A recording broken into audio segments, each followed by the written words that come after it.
Welcome to Unlock CX, the podcast where we explore innovating customer engagement, brought to you by Anywhere 365. We'll be talking with industry experts about great strategies that create memorable customer experiences. And now, let's unlock this episode. Hey, what's up, everyone? For this episode of Unlock CX, I stumbled upon an interview that I did some time ago about the evolution of contact centers.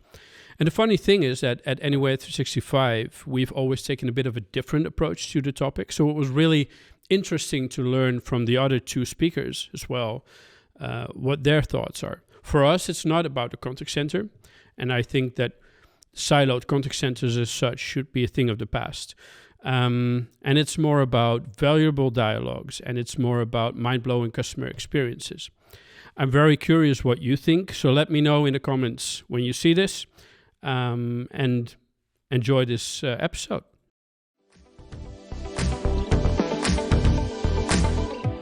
We're looking at the evolution of contact centers with three guests that have been in this space for sometimes a very long time, sometimes a normal long time. We have Hans Kramer of Anywhere 365, Thomas Rutset of Puzzle, and Caspar Hendricks of Predis with us here today. Welcome, gentlemen. Thank you. Great to have you. Good to be here. Well, and we're going to talk about the evolution of a contact center. So I would like to start with a very simple first question. That's, can you introduce yourself and your company in 20 seconds and explain what you think a contact center is today? Thomas, do you want to start? Thank you. Yeah, absolutely. So my name is Thomas Rutset, as you said. I'm working for Puzzle, which is a provider of cloud-based contact center systems. And we've been in the market for more than 5 years now and have a history even longer than that in providing the service for customers in Europe.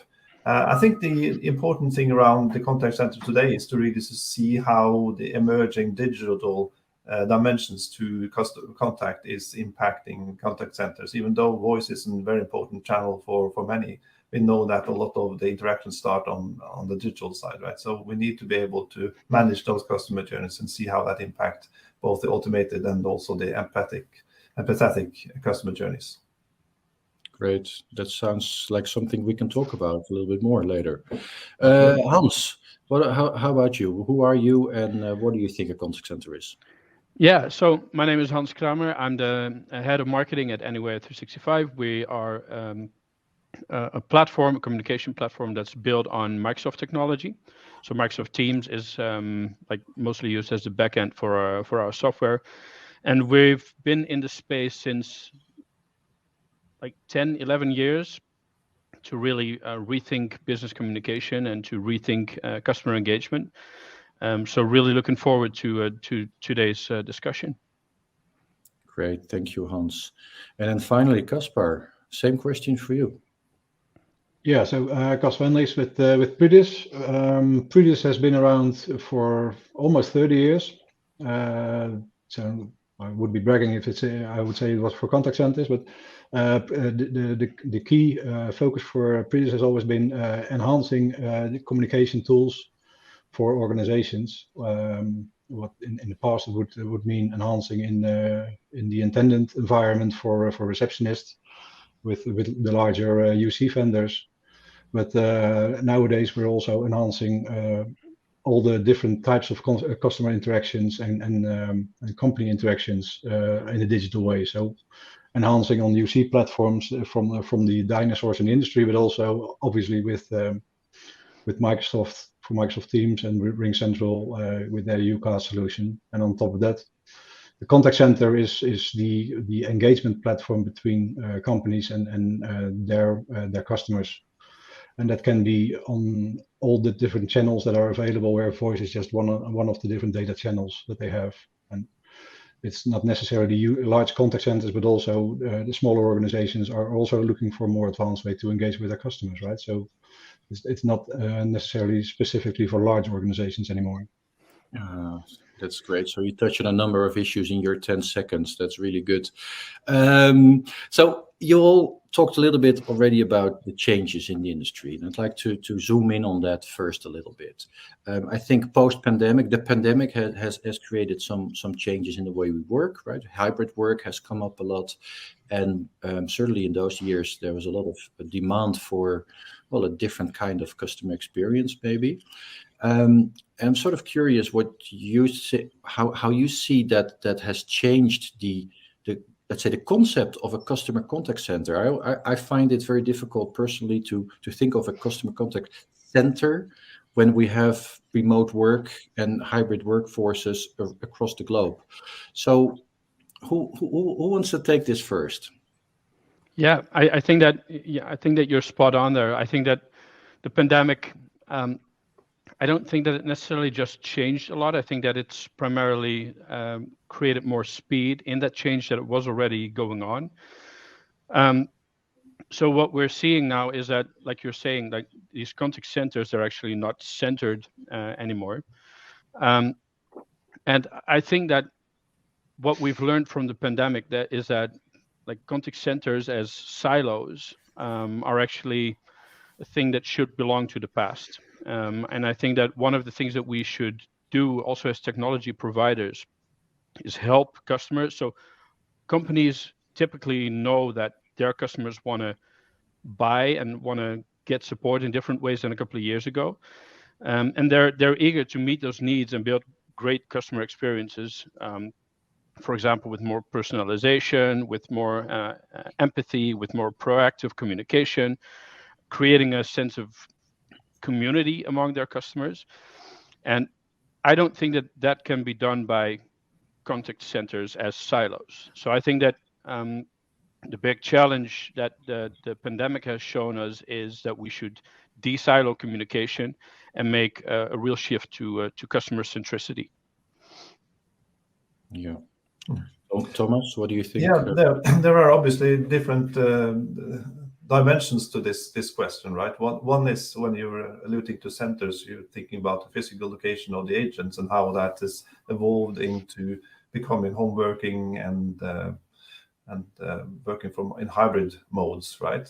And different locations, different challenges technically in terms of capacity of the channels that are carrying the voice and other channels.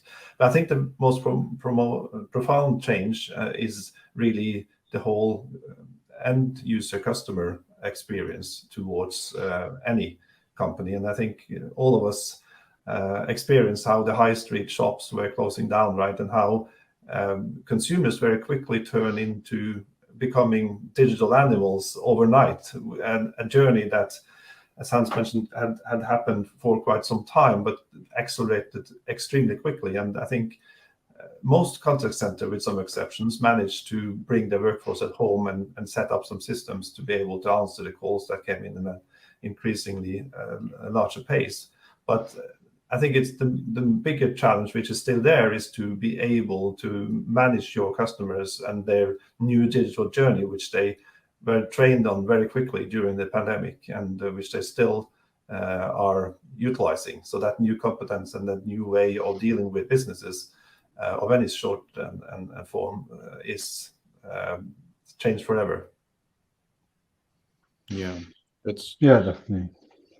Yeah, Caspar, I'm really curious about your take on this, and then especially because you mentioned the smaller companies, right, in your introduction, as a very special group. We like to think, or traditionally contact centers were, let's say, first very large, and then they were large, and now you could also say a small mom and pop store has a contact center functionality or a role. Yeah. Right. So how do you see that change?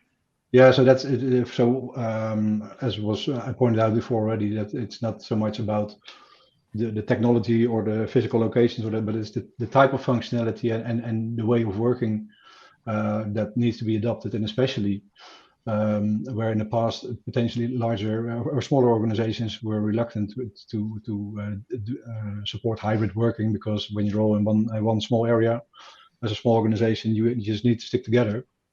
And on the other end, with the the way that consumers were becoming more fluid and changing their minds quite rapidly, the need for proper customer interaction grew also for the smaller organizations.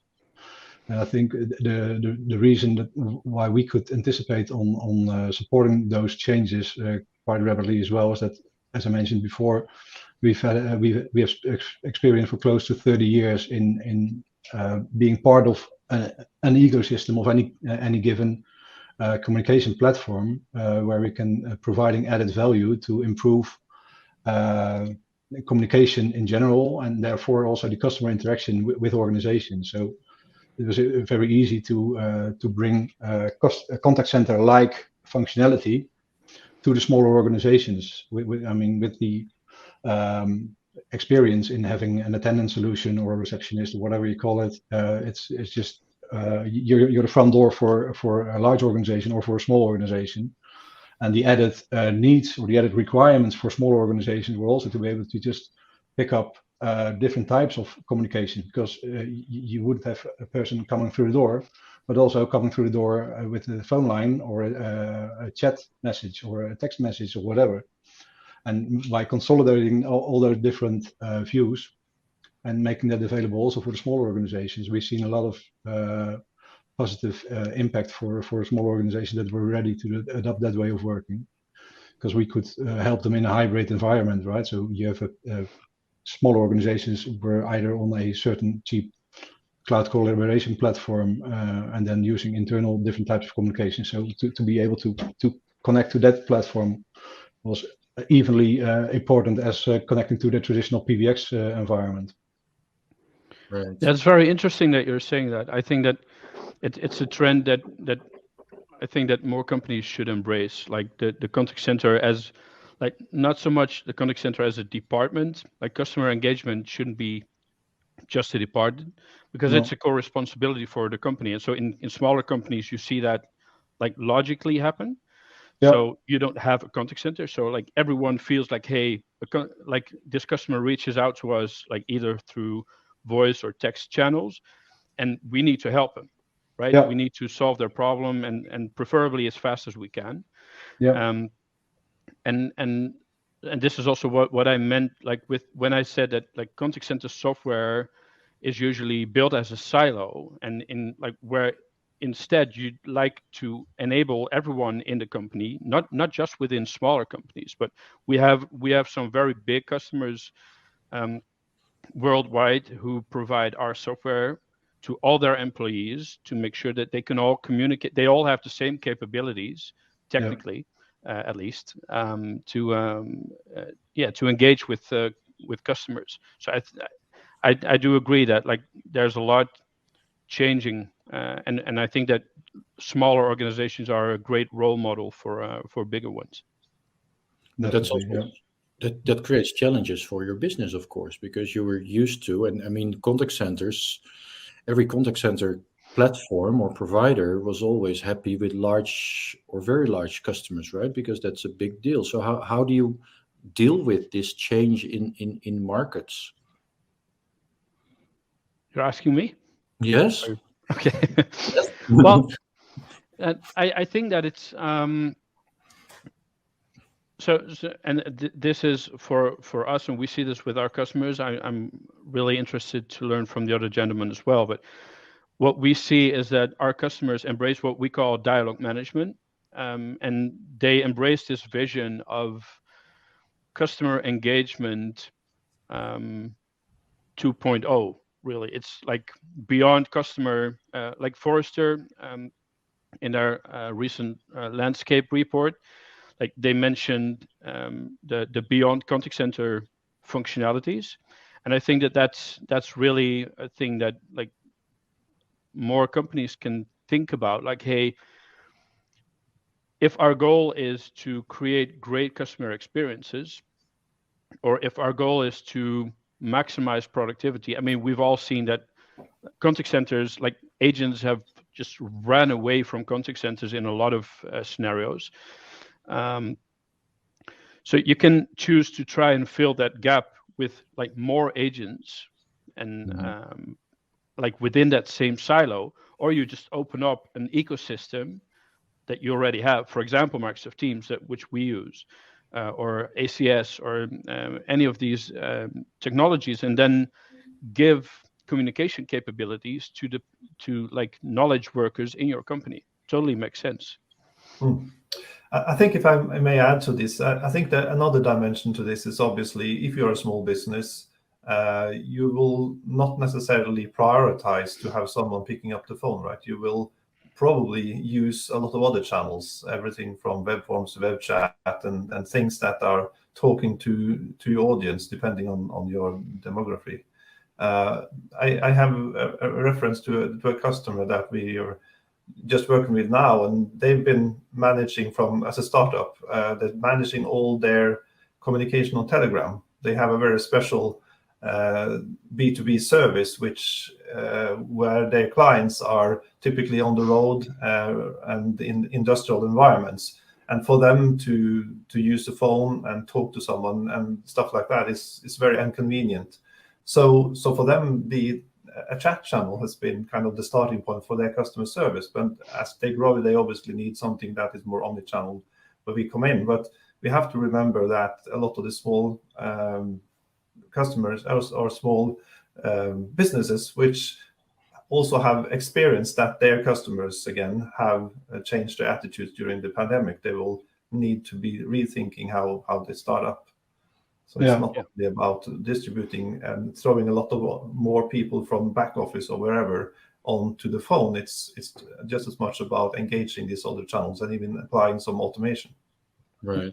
Well, I think this is a great segue into the next question I have, and that's really the new technologies like automation, AI, machine learning, because you all sort of alluded to those, that they are changing customer behavior, but also changing the way the platform works and operates. How is that at Puzzle, Thomas? Well, I mean, given the recent commotion in the industry in general, in tech industry around ChatGPT and stuff like that, I think we could probably have a couple of webinars or discussions around that alone. But guess how I created or who helped me create the questions for today.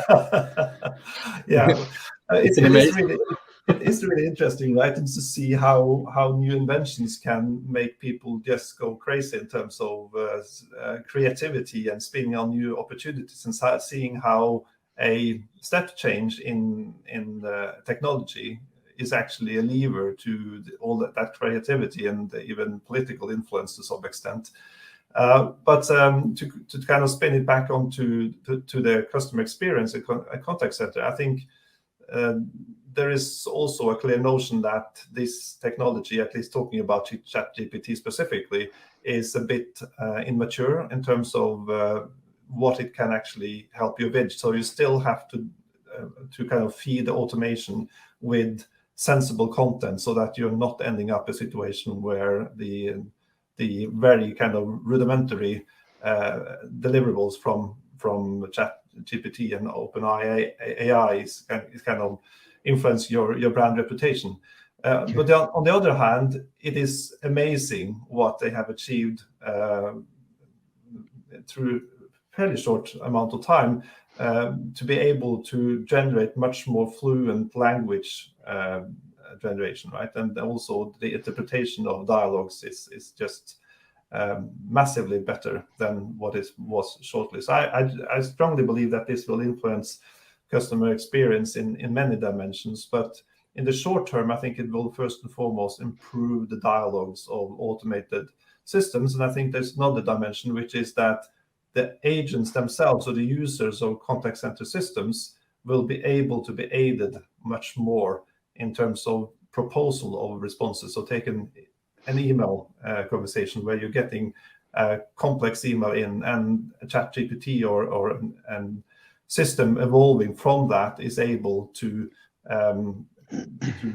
propose a response into the agent user interface and then push that back with some small adjustments or just a control. And this is actually one of our product owners which just created that integration very simply on this spare time using some of our tools, showing that it is actually possible to integrate this into existing technologies.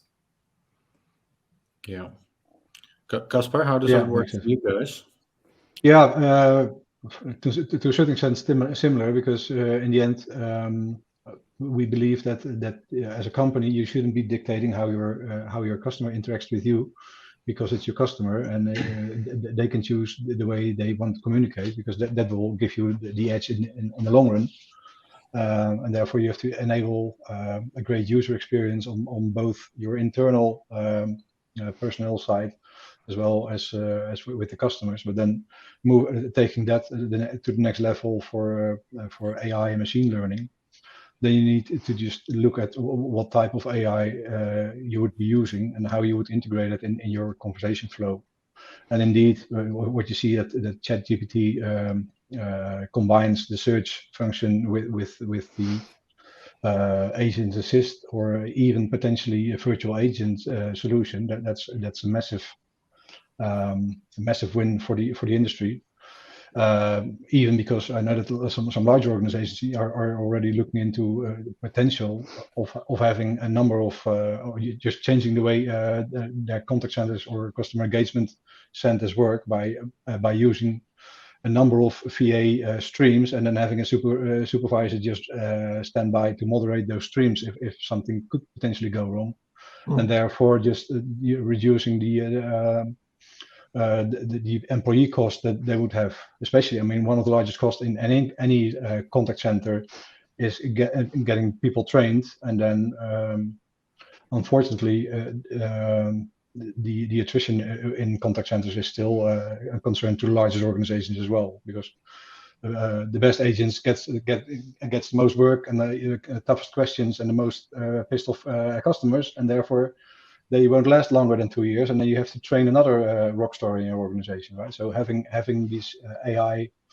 and ML for machine learning functions integrated in your solution will definitely help, because it appears that AI and ML have less emotions than human beings, which in this context is a good thing. Absolutely. Hans, I know that at Anywhere you've been talking about not so much contact center, but dialogues for a long time. So you're really taking a different approach from the start to what it's about. Yeah, I think that AI, machine learning, but also we haven't touched upon this yet, but robotic process automation is a big thing. So I was in a discussion last week with some of my colleagues in like the dev departments, and I was like amazed by the things that you can do, like with, for example, ChatGPT. Not so much in, I don't really believe that it's fit yet for like direct customer interactions. It will give like very generic answers and that kind of stuff, but it can, for example, if you have a voice conversation, you have a transcript from that, and let ChatGPT find specific keywords that trigger actions in the backend, like that kind of stuff. That really showed me that, like, I think that we're in a kind of a new era in artificial intelligence, and that's just begun. And so I had a discussion with Evan Kersell. So we're launching our own podcast soon, and he was the first guest there, and he said like the same thing there. He was like, ChatGPT, like there's a lot of glitches there now, but it shows us that there's like so much more possible than we've had so far. And I think that everyone recognizes that. Let's say you go to an e-commerce website and there's a chatbot, and you want to ask the chatbot a question, and it's just like it's not connected to a CRM system, it's not connected to like smart automations, so it will give you kind of dumb answers, right? And I think that I haven't seen a lot of chatbots that actually provided me with value. And I think that where we are right now in terms of AI and machine learning, that's going to speed up enormously. But I agree with the previous speakers that like we also should should consider the endless possibilities of agent assist, or like, I don't really like the terminology agent assist, because that refers to like that you still have that contact center silo. But so I'd like to call it like just a virtual agent or a virtual assistant that, like, no matter your role in the company, you'll have someone that will whisper in your ear or whisper like in your chat or wherever, like, and suggest like the best possible answers. Yeah, I think I like that concept of augmented intelligence, right? Where they're looking for ways to do that. And I can imagine that in anything customer engagement, there's so many opportunities to aid the person that's talking to a customer by giving more context or creativity or different things. Which brings me to the next question. So we talk a lot now about, let's say, the chat and the modern new ways of communications. How important is voice still, do you think? And is that maybe dependent? Is it maybe dependent on age groups or platforms or different parts of the world? Who wants to take a stab at that? Yeah, I think voice will remain just an important interaction. But then, as I mentioned earlier, voice is just another digital channel, right? So it's one of the channels that will be used for the interaction between a customer and an organization. And I think the blessing for mankind is still that that there is some intelligence in a human being as well to express your emotions and your needs in a different way than a bot can at this stage. So voice will remain at some point an important channel as well. On the other hand, my kids seem to disagree, because when I call them, I always get a text back what I need, right? So potentially that's also something that with emotions or capabilities that need to grow. I don't know, but so voice will always be one of the channels that's going to be used, but it won't be 60% of the time anymore, because there's so many more efficient ways to interact in certain stages, right? Because you don't always need to express your emotion. Right. So that's why it will remain an important channel, but not the prevalent channel. I'm assuming in the long run. That could change, by the way. But sorry, go ahead. No, sorry. I was thinking, Thomas, because you've been in this space for a long time, and I think you and I are old enough to remember that contact centers were all about skill-based routing. Yeah. And doing something smart to get the right agent on the phone when somebody called. That seems to be so long ago. It does. I mean, it's still a part of the mix, but it's so much more. And just to build a little bit on Casper's points here as well, I think rather than discussing what's the future of voice, what is the future of assisted customer service, right? Because you will find that, as I pointed out earlier, the majority by far differs from 60 to 80% or even 90 in some analyst reports of customer interaction starts online, right? Either you go there to find a phone number, or you go there to find information by yourself first, or on a mobile phone even more likely, and then you engage. And then the trick is, I think, for many businesses, small and large, is to find the right way of pleasing their customers, so that the different demographics that were mentioned here can find their own route and their own way to resolving whatever business they have to resolve.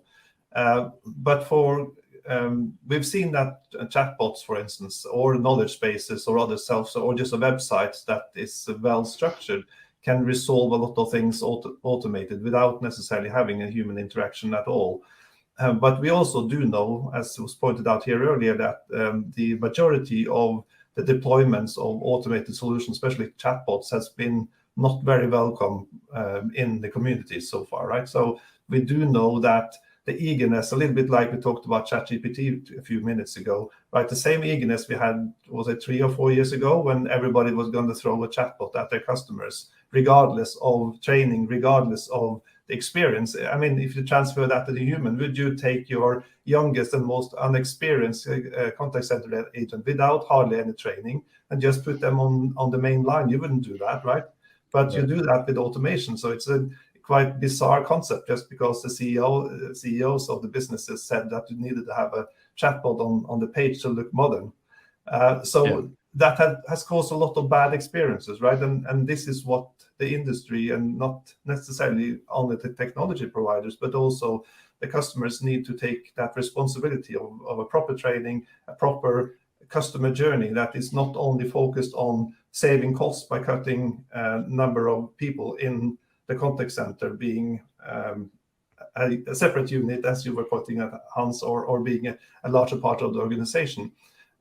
So there need to be obviously some efficiency, and you need to choose and identify the right interactions that you really want to spend time on, which are important because they're important customers, or they have a major problem that probably affects a lot of people. So you can handle that more efficiently with a human agent and bring the empathy that sometimes is required. So I think this notion about how much do you enable automation and how do you do it correctly, and also always be able to kind of hand that over to an agent with the right skills, with the human intelligence and with the competence.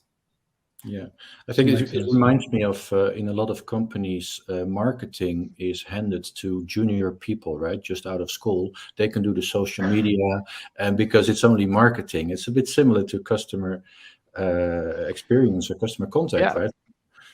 Yeah, I think that what we're seeing is that a lot of in customer engagement, there's a lot of innovations going on because businesses see the opportunity and want to grab that. Like the people in CX will say, hey, we have this new cool thing with ChatGPT, can we make that work somewhere? And then IT goes like, yeah, we might be able to build it. And I think that like we're sometimes forgetting that the whole point of innovation, especially in customer engagement, is to actually win time at both ends of the line. So at Anywhere 365, we believe that time is the most precious asset that you have in an organization, and you should optimize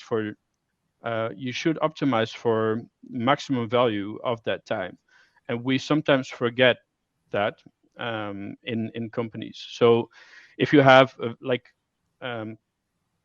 really junior people who just come into your organization and then they talk to customers, that's just as bad as an experience as a chatbot that is not integrated into your CRM or is not properly informed with the right data.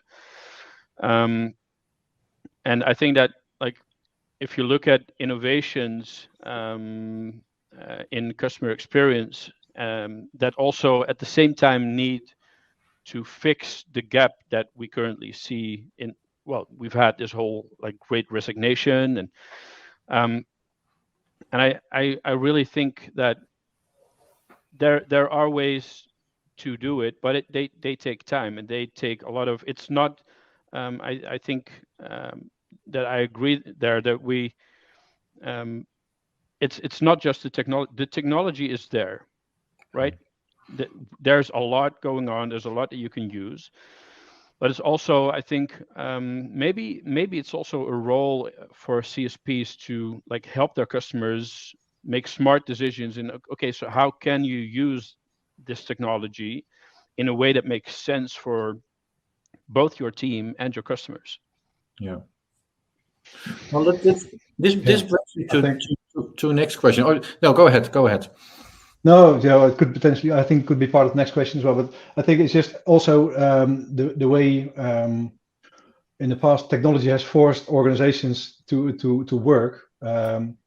Also could bring larger organizations with fully implemented high fashion contact center, in that they potentially get stuck in the way they work because of the investment protection or the way people with all different responsibilities think that they have it they have it together for now and for the coming years, and therefore they could potentially be slow to adopt to new technology or new ways to work as well. Where, I mean, coming back to the question on the pandemic, right?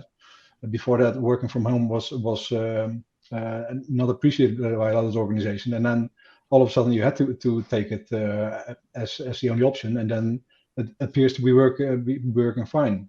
Same as an example, we had a conversation with a large bank recently, and one of the elements was that they're working with certain queues and supervisors who are managing the length and the wait time in the queue, and so if we would be disrupting it with the other solution that we have with conversation organization or orchestration, or having fluid conversations in those queues, or not even queues, but if you would change the way you work, then even KPIs for the senior management could potentially change, and then you get potentially a lot of resistance there as well. So on that element, but then there's a big opportunity even for smaller organizations to lead the wave going forward in chasing the way this interaction with customers will continue to work in the future.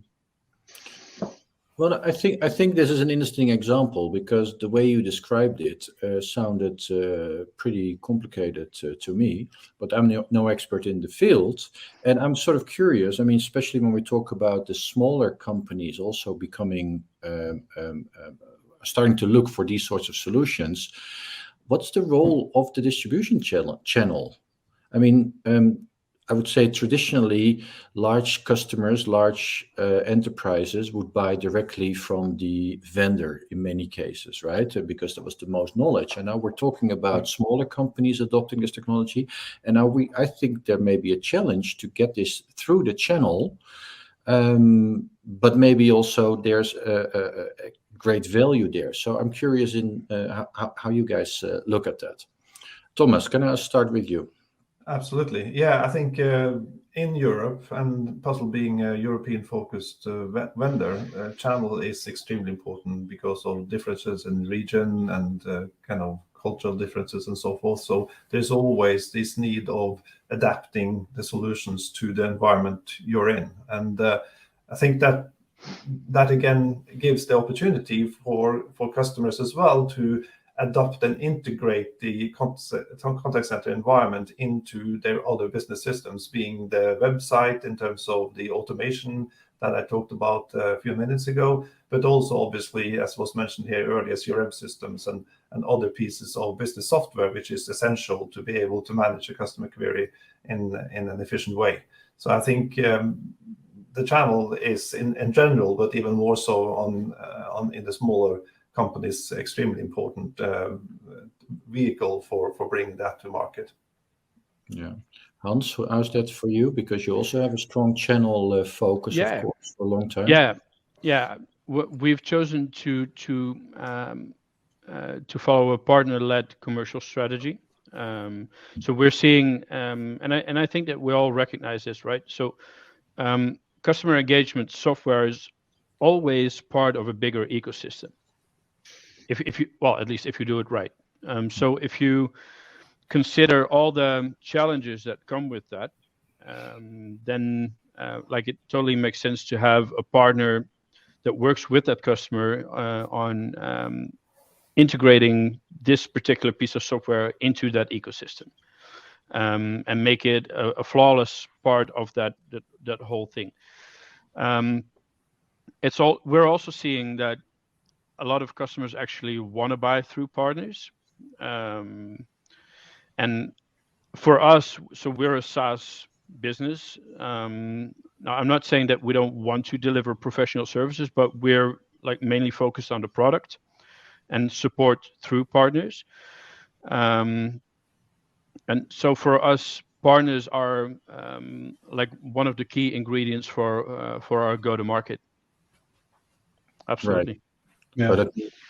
So you need to focus a lot on partner education, training. Yeah, absolutely. And these sorts of yeah, absolutely. So we're training our partners on, let's say, on the technical side of the software, but also on our strategic narrative, right? So like this whole story that we've been talking about with like customer engagement being not just a department, talking about dialogue management as a company-wide responsibility. We see that message resonate very clearly within customers, and some partners, especially the ones that have always worked on contact center solutions, that they like that story and they want to learn more about it. So we try to educate them both on the, let's say, our view on the market, as well as the technological side, with how we connect with Microsoft Teams, for example. So is your ideal partner or reseller, or what do you want to call it, is that a more technical organization or maybe a more organizational focused? I think that there's a couple of things to say about that. So obviously you would need to have like the technical expertise to deliver the project, right, to implement the software. But there's definitely adoption is equally important as finding the right tech, right? So and so that's not just the tech itself, because like the way I see it, for example, Microsoft Teams is a piece of software that people already know, right? They're familiar with it, especially since the pandemic. Like the usage of Teams has spiked. But the technology itself becomes an opportunity for high adoption. But obviously, the partner in many cases will have to help the customer with like sessions about, hey, how does this work? Like the workplace that our users have. There's on-the-job training, and I think that that's very important for partners as well. Also, like even for their business case, like for the way they make money. Right. Yeah.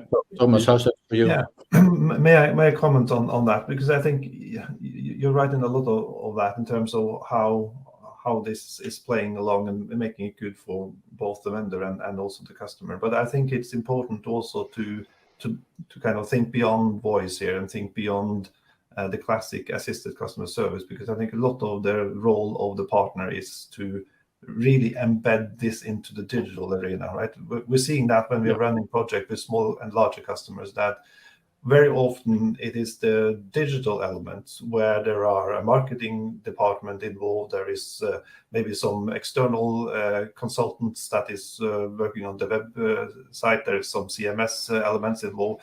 There's a lot of complexity around that automation and digital journey, which is so important to get right. So I think it is also important to think about that element. I mean, if you go 10 years back, it was about integrating to the PBX, right? But now we have Teams, which is kind of taking that over and making that much easier. So it's much more important to focus on partners that can really help the customers of enabling those digital channels. Yeah. Right. So where you thought that there was complex solutions in omnichannel contact centers, you also have an omnichannel go-to-market, right? Because you have different types of partners that are engaging with these customers as well. So Absolutely. Indeed. Yeah, you have a bit of a background also at Avaya, I think, Casper. So you've seen that solution as well, right? From more traditional contact centers. I think Avaya is a great example of a company that was amazing in their technology and dominated that market for a long time. Right, and over the course of the past years, have really ran into some big challenges that had to do with the changing market dynamics, really. Yeah, definitely. So maybe, I mean, looking at the time, this is a very fascinating conversation, guys, and I'm really happy to have you here. I have one very simple question at the end, really. I mean, with all this complexity and all these things that are changing, basically the changing panels everywhere, what advice would you give to a company, large or small, that's looking to improve their CX, their customer experience? Where should they start with so many options that are available now? Who wants to go first? Not everybody at the same time. I'd say choose anywhere 365, but I think no. It's so I think that there's a couple of things that are very important, and I think that we've all touched upon most of these things. But it's like, don't focus on the technology itself. Focus on like the goal that you have, and so I think that for most companies, that goal should be winning time for the customer as well as the team. So that means that like adding productivity, adding like speed of resolving questions, and then like take the journey from there. Like think about how AI can improve the speed of resolution. Think about how a robotic process automation can help you win time in your own productivity. So, and then everything becomes part of the same ecosystem, and it all adds to the same objective that you have. And I know that sounds very easy. I know that's very complex, but that would definitely be like the first piece of advice from my end. Don't start with the endpoints. End with the endpoints. That's basically it. Okay. Yeah, but you still have to look at the customer journey, right? It doesn't have, and that doesn't have to be about technology and which channels you're going to have, but it's going to be about it. How do you really want, and how do you see that existing customers are using your existing or getting the existing experience? And as we say in Puzzle, you should try to automate when it matters, but bring empathy when it really matters, and combining that automation on the customer journey where you can, because you have to, right, as you were mentioning, because of the automation and increasing efficiency requirements, especially in these days with a bit tougher economical environment. But at the same time, you need to make sure that you bring the empathy so that you are not losing your customers as well. You don't want to do that either in these more challenging economical times for many companies. So it's really combining those two things in a good way and creating a great customer journey. Great, thanks. Caspar, what advice would you give? You're on mute. We don't hear you anymore.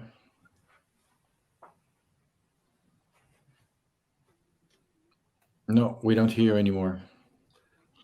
Play the guitar, then that's gonna be cool.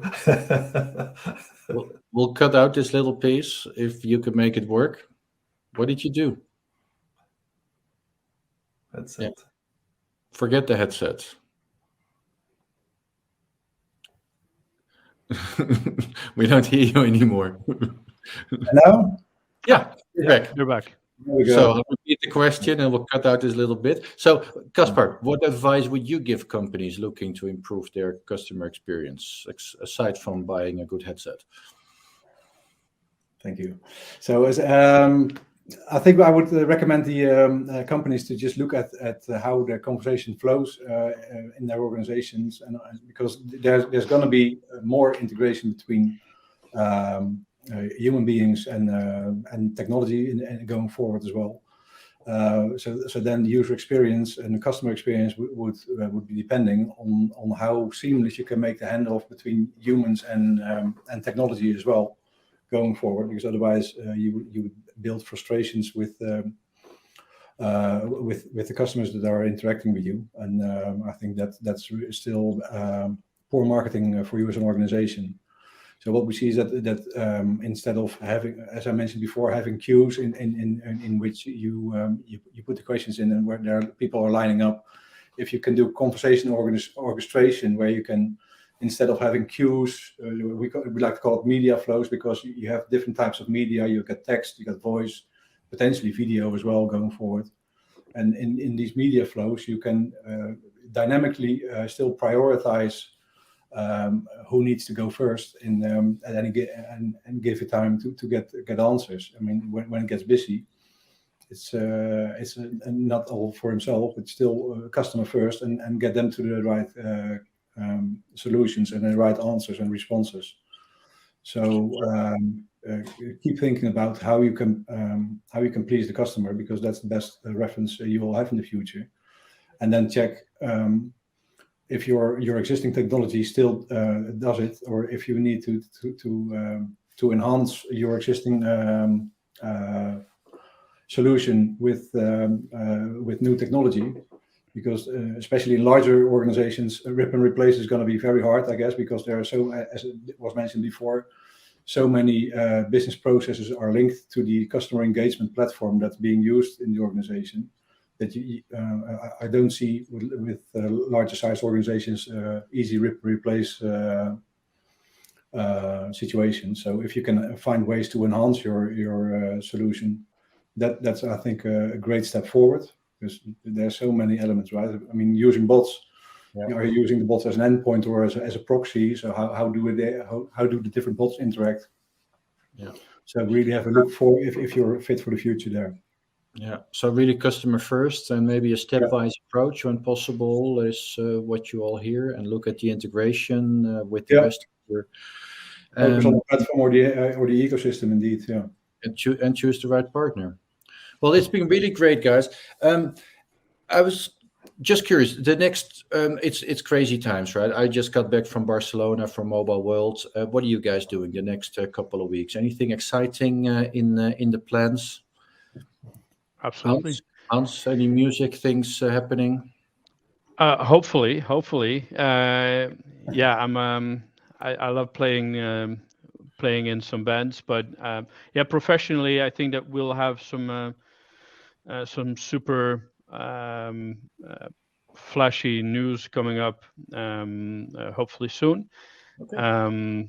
So that's going to be a big one. And for me personally, I had a blast in recording our first podcast last week with Aaron Kerstel. It was new for me. I like to make stuff, so I'm looking forward for that to come alive. Oh wow! Yeah, Evan is always great to have. I mean, we work a lot with him, as you know, and he's a great guy to have on a show and to run a show. Well, that sounds interesting. Thomas, what's coming up on your for you in the next couple of weeks? Anything exciting? Well, as you can see from this drawing, I'm very passionate about skier, so that's my feat for the weekend, and also actually the next weekend to spend some time there. So that's going to be great with some lovely weather, hopefully. On the more professional side, we're also bringing some very exciting new stuff to the market, especially around the customer insight area. So we honestly do believe that in challenging time for many businesses, it's important to listen to your customers, right? So we're expanding our capabilities in this area to bring even more capabilities to monitor your performance and increase your agent productivity at the same time as you're keeping your customers happy. So that's we're really looking forward to bringing that into in a month's time from now. Great, sounds good. And Caspar, for you, what's exciting the next couple of weeks? Well, I'm in sales, so developing a couple of partnerships I'm very excited about, and then some future but nearby releases in sprints, especially for the Sentio CX solution as well, which focuses on this conversation orchestration element, which is really cool. It gives us more cool new stuff to talk about, especially since it contributes to customer satisfaction or user satisfaction in a broader sense. So great. Really cool. Well, it's great to hear there's also so much news coming out of all three organizations the next couple of weeks and months. I look forward to that. Thank you so much for being here with me. I really enjoyed the conversation. It was a pleasure. Some really good insights, good advice. And I look forward to meeting you all and spending more time together next time. That's a wrap for this episode of Unlock CX, brought to you by Anywhere 365. Did you enjoy it? Leave us a review and share your comments. Oh, and be sure to subscribe as we continue to explore customer engagement strategies that unlock memorable experiences.